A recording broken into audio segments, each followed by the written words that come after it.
یا ایھا الذین آمنوا، اے ایمان والو، اذا تداینتم بدین، جب تم معاملہ کرو ادھار کا، الی اجل مسمی، ایک وقت مقررہ تک، فاکتبوا، اس کو لکھا کرو۔ سنت طریقہ تو یہ ہے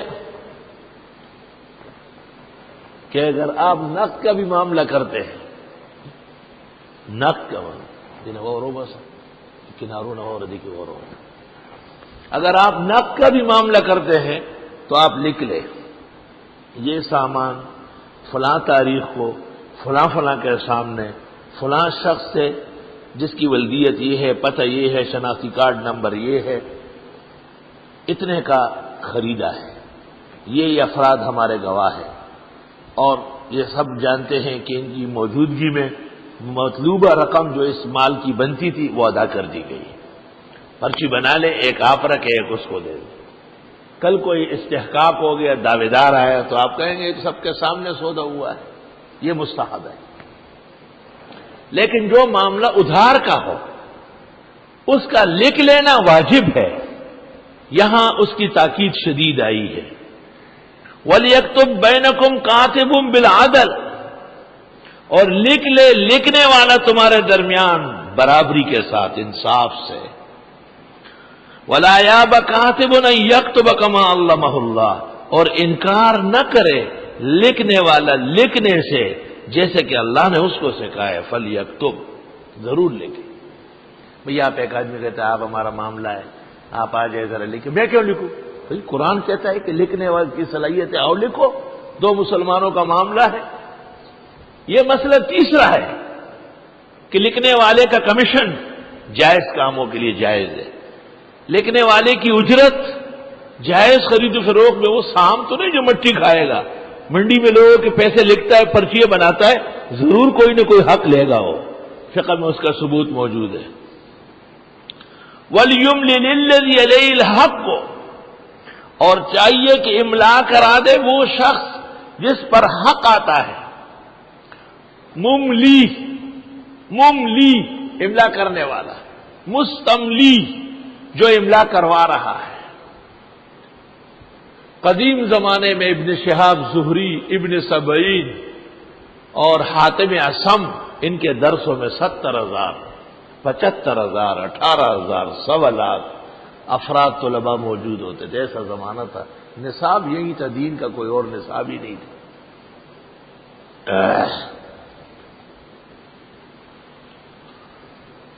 تو طریقہ یہ تھا کہ لاؤڈ اسپیکر تو تھا نہیں، استاد نے پڑھایا یا ایھا الذین آمنوا اذا تداینتم بدین الی اجل مسمی فاکتبوا، تو وہاں تک آواز پہنچی، ایک لڑکا وہاں کھڑا ہے، وہ آیت پڑھنے لگا اونچا، تو سیڑھیوں کے پاس ایک اور ہے، اس نے اونچی پڑھی، گیٹ کے پاس سے کھڑا ہے، اس طرح 70، 80 مستملیان و مملیان درس میں موجود رہتے تھے۔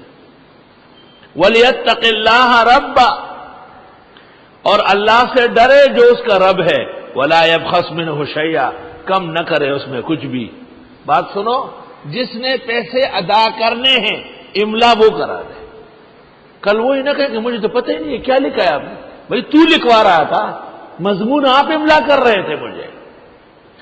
فَإِنْ كَانَ الَّذِي عَلَيْهِ الْحَقُّ، پس اگر ہے وہ شخص جس پر حق آتا ہے، سفیہن،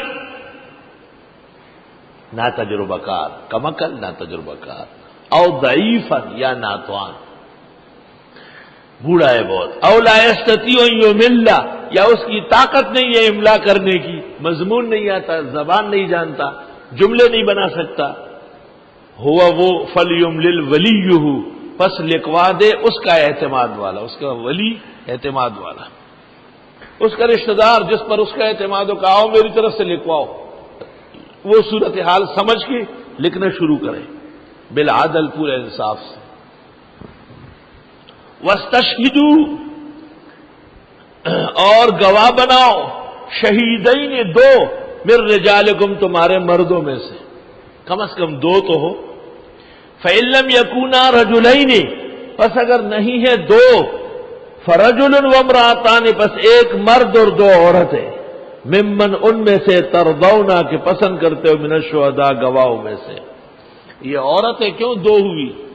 ان تدل احداہما اگر بھٹک گئی ایک ان میں فتذکر احداہما الاخری پس یاد دلا دے گی دوسری اگلی یعنی وہی پگلی. مرد کے لیے نہیں کہا کہ وہ بھولے، مرد اس کو نہیں کہتے جو کام کی باتیں بھولتا ہے، یہ عورتوں کی خصلت ہے.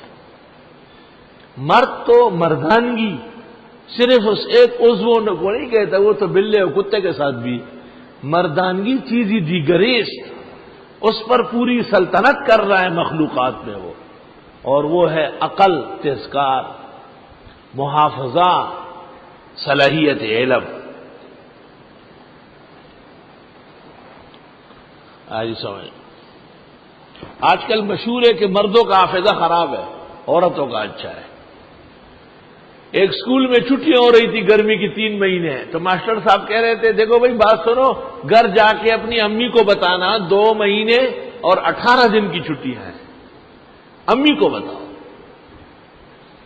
ماسٹر صاحب میرا دوست تھا، میں سن رہا تھا، میں نے کہا ماسٹر صاحب دماغ صحیح ہے آپ کا؟ کہ جی کیوں؟ میں نے کہا ابو کو نہیں امی کو؟ کہا ابو کو کیا یاد رہتا ہے، وہ تو ہے اسے بلکڑ، امی کا خیال رکھتی ہے. اور میں نے پیشانی پیٹی، او خدایا ایک اور مشکل پیدا ہو گئی. قرآن پاک سورۃ بقرہ ختم ہو رہی ہے، اللہ فرماتے ہیں انت دل احداہما، عورتیں بھٹک دیے، ماسٹر صاحب کہتے ہیں مرد بھٹکتے ہیں. مطالعہ کرتے کرتے تفاسیر دیکھتے دیکھتے تھک گیا، اخیر میں جا کے ابو المنصور ثعلبی نے تفسیر ثعلب میں لکھا ہے کہ نہیں، جب مردوں نے عورتوں والا کام شروع کیا تو اللہ تعالیٰ نے عورتوں کا حفظ نسیان ان کے اوپر ڈالا، اور ان کے بھول بھلکڑ عورتوں کی وہ مردوں کو آ گئی. یہ نظر آتے ہیں لیکن حقیقت میں یہ عورتوں سے گئے گزرے، اس لیے ان کے حافظے خراب برباد ہو چکے. معلوم ہوا کہ مرد اپنی ڈیوٹی صحیح بجائے، اللہ اس کا علم صلاحیت بحال کر لے گا.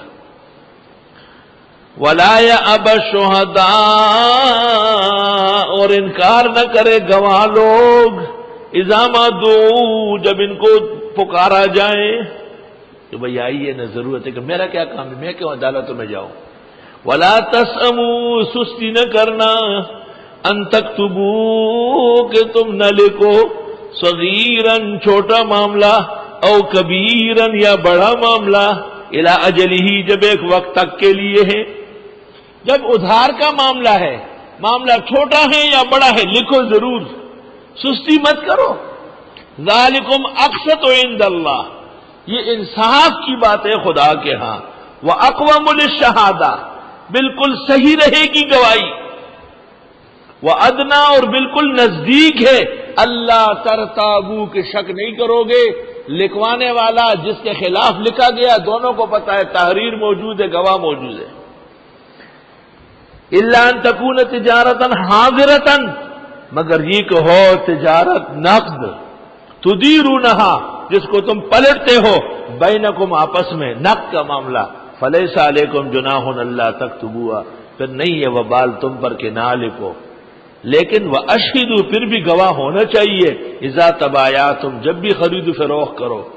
ولا یضار کاتب ولا شہید تکلیف نہ دی جائے لکھنے والے کو نہ گواہی دینے والے کو، فریق مخالفت پر نہ آمادہ کرے.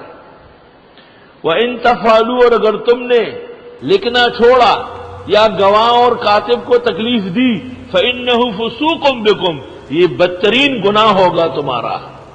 فسوق کا معنی میں نے کہ بدترین گناہ.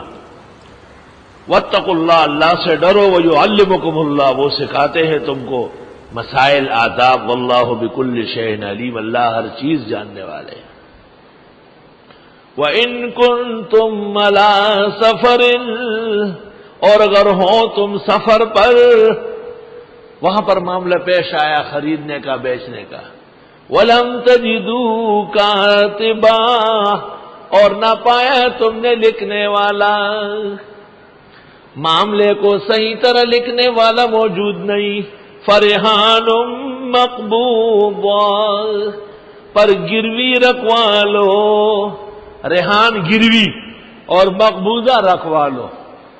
کوئی اعتماد کا زیور رکھو، کوئی اور چیز قیمتی کپڑا رکھو، سونا چاندی رکھو کہ جب میں اصل پیسے ادا کر لوں گا یہ لے لوں گا۔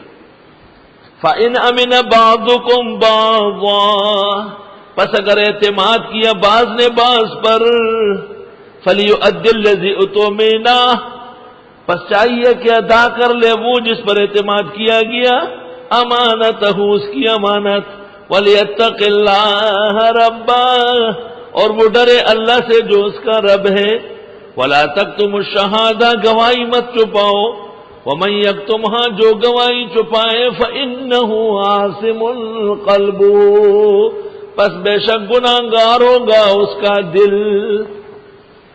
قرآن میں ایسے کم مواقع ہے جس میں دل پر چوٹ ہو۔ منافق کے بارے میں کہا فی قلوبہم مرض، یہ دل کے مریض ہے، اعتقاد خراب ہے، اور یہاں فرمایا اس کا دل بیمار ہے، گناہگار ہے، اشارہ ہے کہ یہ قصدن حدود اللہ کے خلاف کر رہا ہے۔ اور موحد کے لیے کہا الا من اتى اللہ بقلب سلیم، اے قلبہ سلیم من دنس الشرک ونجاست البدعہ، قالہ ابو عثمان النہدی، اس کا دل گناہگار ہے۔ واللہ بما تعملون علیم، اور اللہ جو تم عمل کرتے ہو اس کے جاننے والے ہیں۔ اسلام میں گروی کی حیثیت صرف اعتماد کی ہے، اس لیے شے مرہون سے استمتاع ناجائز ہے۔ زمین، مکان گروی رکھوا لیا، ٹھیک ہے، زمین میں فصل ڈالو، بولو، کاٹو، بیچو، آپ اپنی مزدوری اپنا حصہ لے لے، باقی اصل مالک کو واپس کر لیں۔ مکان آپ نے گروی رکھا ہے، ڈال دو اس میں، کرایہ دار آ جائے کرایہ، اپنے پاس رکھو، جب اصل مال واپس کرے گا آپ کہے آپ کے مکان سے اتنا فائدہ ہے، یہ بھی آپ کا بنتا ہے، میرا تھوڑا ہی بنے گا۔ عین الہدایہ میں لکھا ہے، جو ہدایہ کی معتبر شرح ہے اردو میں، اس میں لکھا ہے کہ رہن سے استمتاع کا قائل ہونا یہ زندقت اور الحاد کا فعل ہے، فإنہ عاصم قلب۔ اسلام میں گروی کی حیثیت صرف اعتماد کی ہے، اس سے زیادہ انتفاع کے لیے نہیں ہے۔ سورت شروع ہوئی تھی اوصاف مومنین سے، ذم کافرین منافقین سے، اور سورت مکمل ہو رہی ہے خرید و فروخت اسلامیہ پر، بتانے کے لیے کہ ایمان کے اوصاف کا تقاضا ہے کہ خرید و فروخت میں محتاط رہو۔ اگر کفار سے بچنا ہے اور منافقانہ خصلتیں نہیں اپنانا چاہتے تو اپنے دل کا علاج مضبوط کرو، اور کبھی بھی خرید و فروخت میں خلاف اسلام نہ چلو۔ بنی اسرائیل کے خطابات، ان میں نقصان کیا آیا ہوا تھا؟ دین فروشان بنے ہوئے تھے، ضمیر فروش تھے، حرام و حلال کا امتیاز نہیں کرتے تھے غرض کے لیے۔ وَلَا تَشْتَرُوا بِآيَاتِي ثَمَنًا قَلِيلًا فَوَيْلٌ لِّلَّذِينَ يَكْتُبُونَ الْكِتَابَ بِأَيْدِيهِمْ ثُمَّ يَقُولُونَ هَٰذَا مِنْ عِندِ اللَّهِ لِيَشْتَرُوا بِهِ ثَمَنًا قَلِيلًا۔ اور منافق کیوں بد نصیب تھا کہ اس نے دنیا کے لیے اخروی مقامات کھو بیٹھے۔ تو اے مومنین، یا ایھا الذین آمنوا اذا تداینتم بدین الی اجل مسمى فاکتبوہ، یہ تو ایک کوشش ہے، یہ تو ایک کوشش ہے، اس پر آپ کو عمل کرنا ہے۔ اس لیے اخیر میں کہا واللہ بما تعملون علیم، تمہارے اعمال سے اللہ واقف ہے، چھپا نہیں سکتے۔